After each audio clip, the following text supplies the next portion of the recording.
Hello guys, welcome back to this channel.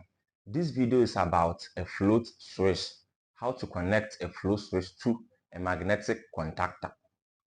This is the float switch and over here is the magnetic contactor.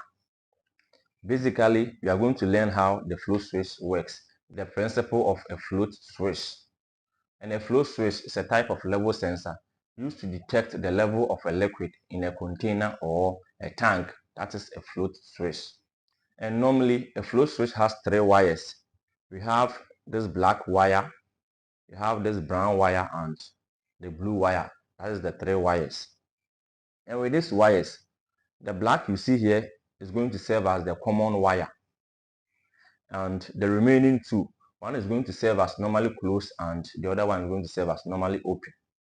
When the float switch is in this state, these remaining two wires, that is the brown and the blue, one is going to serve as normally open and the other one is going to serve as normally closed. And when it is like this, the remaining cable is going to serve as, and the other one that serves as normally closed is going to serve as normally open. That is how a float switch works. There's a ball inside this float. This is the float and there's a ball inside this float. And over here is the weight. There's a sand inside this yellow rubber you see here. There's a sand inside. This weight you see here is what is going to help the float to float on the surface of the water. Without this weight you see here, the float switch is never going to turn to something like this. When there is either water or any other liquid in a tank, the float switch is going to be something like this. But we want this float switch to be turning on and off a load. That is to start a motor or to turn off the motor. So without this weight, when the level of the liquid rises, it is going to be something like this. But with this, it is going to sink inside that fluid, something like this. And the float is going to be in this position. That is the correct position. And whenever the level of the liquid goes down, this weight you see here, when it is going down, it is going to be something like this. Gradually, gradually, gradually, the weight will be coming up. And finally, when the liquid is at the lower level, the float is going to be in this position. That is going to turn the load on or off, depending on how you connected it. If you want your load to be running when the float switch is like this, you have a way of connecting it using the normal open and the normal closed wires. You're going to use only one wire and the other wire for indicator. And if you want your float switch to be working when the level of the liquid rise, something like this, you have a way of connecting it the same way the normal open and the normal close. You're going to use only one wire and the other one for indicator if you only want the indicator. Now the only thing we have to do is to connect the live wire to this black cable you see here. If you are going to put this float switch inside a tank water or a well water, that is the bula in my local language, bula, you're going to put this float switch inside. How to connect the live to this black cable. And note, it is very dangerous to connect a live signal to this float switch or this float switch wire you see here. Let's say you are going to put this float switch in a tank and you connect your live signal to this common wire. Let's say you have a pump connected to the tank to transfer the water from one point to the other, and you connect the live signal to this common cable. Now, when a float switch is in the water for a long period of time, water finds its way inside this float switch and the whole water is going to be electrified. That fluid is going to be electrified. And when someone comes into contact with the water, that person is going to be electrified, electrocuted, or even burns. So always, it is not advisable to connect a live signal to this common wire you see here, the black wire. You have to connect neutral. Others too prefer using the live wire because this is a float, this is a switch. They prefer using the live signal connected to this common cable. And as I said, when you connect the live signal to this common wire you see here, and as time goes on, there's leakage of water into this float. The whole liquid is going to be electrified. If it is water, it's going to be electrified. And when somebody comes into contact with the water, that person is going to be electrocuted or receive electrical shock. So it is not advisable to do that. And when you want to use the neutral, you want to connect the neutral to this common, Mind you that when you connect the neutral to this common wire, you have to connect the live straight to the load. If it is the contactor, you have to connect the live to the contactor. And it is not advisable for the live to be in the load all the time. And if you want to connect the neutral to the common, how to use something called the magnetic relay. So it is always better to connect the neutral to the common than using the live. If it is a well water, you have to connect the neutral to this common. If it is tank, you have to connect the neutral to this common. You can also connect the live and it is going to work perfectly, but it's not advisable when it comes to safety. But in this very video, I'm going to connect the live to this common cable to see how it is going to work. So guys, that is that. This is my 2-pole breaker, live and neutral. This is the live. You have the live at this side, and this side is the neutral. But before we get started, I have multimeter here. I'll then connect it to the flow switch to see how it is going to work. What I have to do is to turn it to continuity. Okay, I'm going to use the beeping. Okay, it is beeping.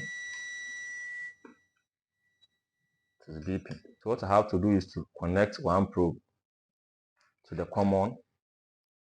You want to check which side is the normally closed and which side is the normally open. And connect this side. Okay.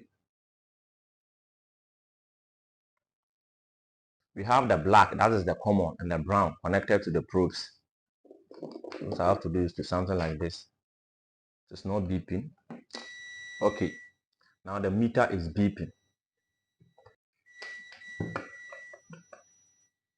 So it means that when I connect the live signal to the black, this brown cable you see here becomes the switch wire.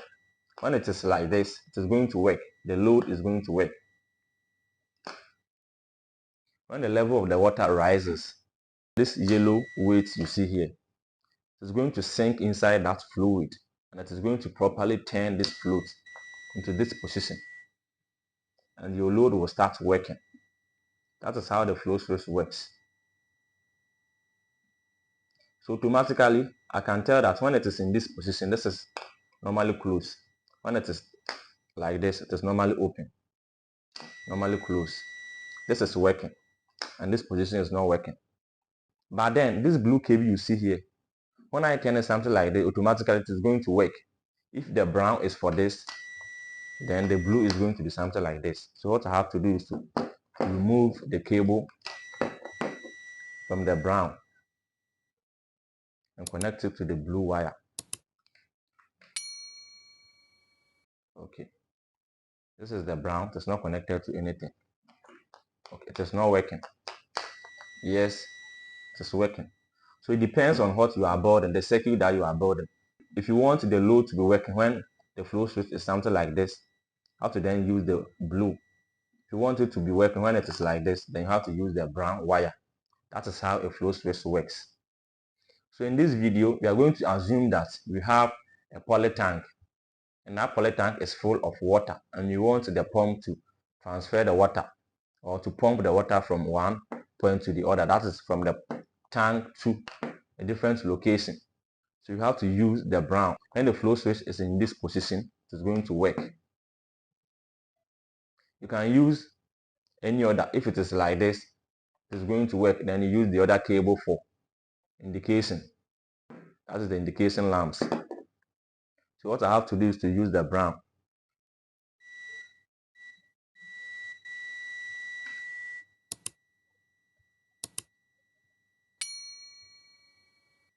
This is the brown. When it is like this, it will work. This side, it will not work. Okay. So when the level of the water or the fluid rise, this yellow weight you see here, this weight is going to weigh this float. It's going to sink it inside the water. So the position is going to be something straight like this. There's a ball inside this float, and that ball is what is doing the movement, the open and the close. So guys, that is that. So what I'm going to do is to use the brown and the black. And sometimes If you are using the poly tank or the well water, this float, the cables are too short for that. So you have to use another cable to join it, and then you connect it to the contactor or whatever load you want to connect the flow switch to. Connect it to that. So what I have to do is to connect the live from the breaker to this black cable you see here. That is the common wire of the float switch. What I'll do is to connect it to this one. Already I have to connect the neutral to the load. So what I have to do is to connect this blue wire you see here to the contactor. That is the neutral.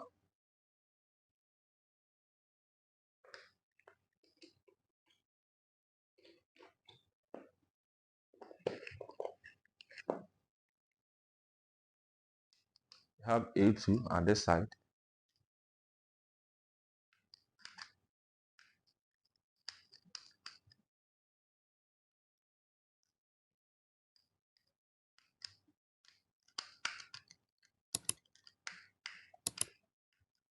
Okay. I have the neutral connected to A2. And what I will do is to connect this black cable you see here to the live. Connect it to the live. If your wires are too short, you can add another wire, make a proper joint, and then you extend it to whatever load you are connecting it to. Have the common wire, that is the black, connected to the live. You are using the brown. So what I have to do is to connect this brown wire you see here to A1, that is the live.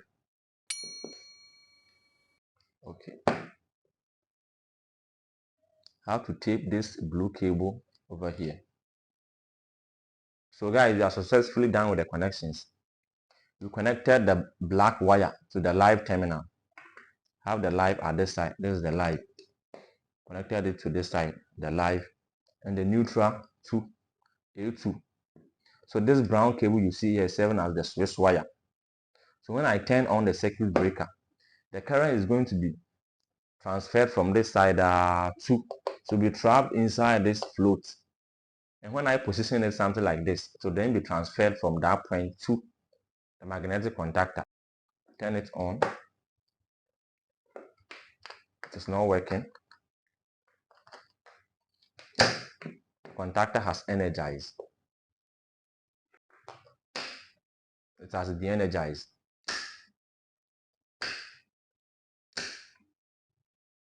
So when we have this inside a tank, something like this, it is in this position, something like this. So the moment the liquid level keep rising, it is going to be something like this. This weight you see here is going to weigh this float. This one will sink inside the fluid, and the float will come up on the surface of the water, something like this, gradually. It will be in this position, and the contactor will be working. If you have a load connected to it by now, it would have started working. So that is how a flow switch works.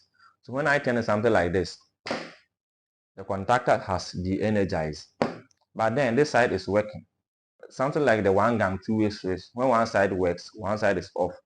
When that side that is off starts working, the other one that was on will go off. That is how it works. A flow switch is like one gang two-way switch. When one side is working, the other side will go off. And when that side comes on, the other side that was working will go off. That is how a flow switch works.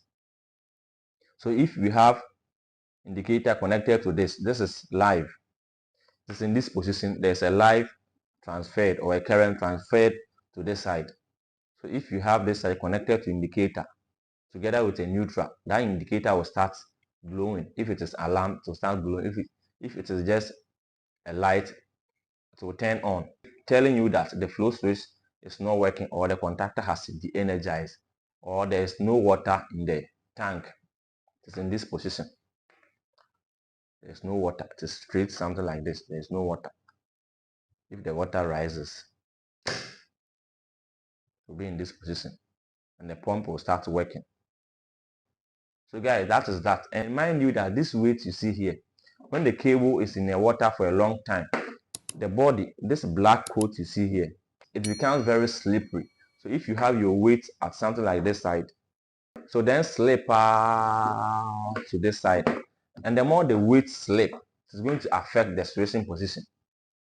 So whenever you are setting the stressing position, something like you have it at this place, this side is going to be in the water for this side to work, something like this. This side is going to be in the water. So whenever you set the stressing position, the weight, something like this, you have to use a cable tie. You tie both ends, something like this, very tight.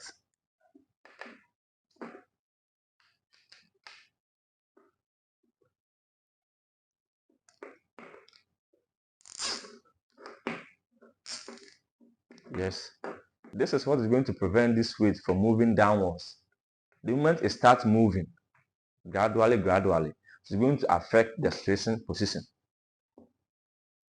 After doing it, something like this, you have to cut it very nicely.